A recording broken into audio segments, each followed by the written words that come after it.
Kovodamas su sukčiais bankų mokėjimo kortelių operatorė Visa paskelbė, kad automatiškai seks kortelių savininkų buvimo vietą.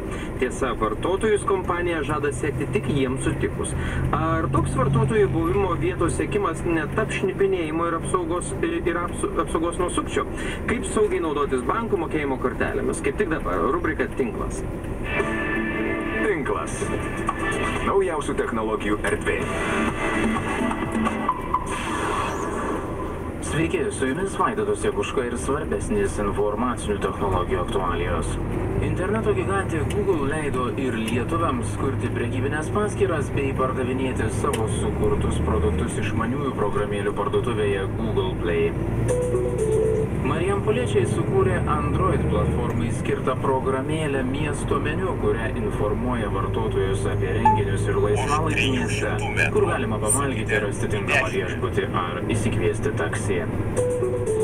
Jungtinių Amerikos valstijų nacionalinio saugumo agentūra rado būdą paslėpti šnipinėjimo programas kietuosiuose diskuose ir taip šnipinėti didžiąją dalį pasaulio kompiuterių, skelbia naujienų agentūra Reuters. Tai išaiškino skaitmeninio saugumo srityje dirbanti Rusijos kompanija Kaspersky.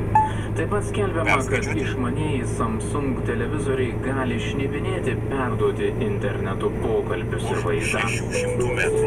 Jungtinių Amerikos valstijų ir Britų šnipai pavogė didžiausios pasaulio SIM kortelių gamintojos šifravimo kodus, todėl dabar gali sekti mobiliuosius telefonus visame pasaulyje, rašo Deutsche Welle. Po kilusio vartotojų nepasitenkinimo kompiuterių gamintojas Lenovo laikinai sustabdė reklamos ir šnipinėjimo programinės įrangos diegimą į savo gaminamus naujus kompiuterius. Kompanija Sony planuoja netrukus pristatyti rinkai išmaniuosius akinius Smart Eye Glass. Kiek anksčiau bendrovė Google nutraukė savo kurtų išmaniųjų akinių Google Glass gamybą. Informacinių technologijų gigantė Google pripažino, kad kinų kompanija Xiaomi yra viena sparčiausiai augančių technologijų kompanijų, kurie ateityje gali kelti pavojų. Šiuo metu Xiaomi išmanieji telefonai dominuoja Kinijos rinkoje, nustumdami į šalį Apple ir Samsung produktus.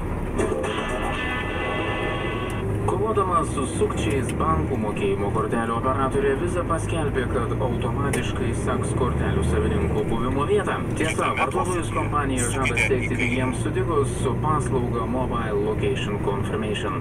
Ar toks vartotojų buvimo vietos sekimas netaps šnipinėjimu ir apsaugos nuo sukčių? Kaip saugiai naudotis bankų mokėjimo kortelėmis, kalbino Lietuvos bankų klientų asociacijos vadovą Rūtenį Paukštę. Ir Lietuvoje programišiai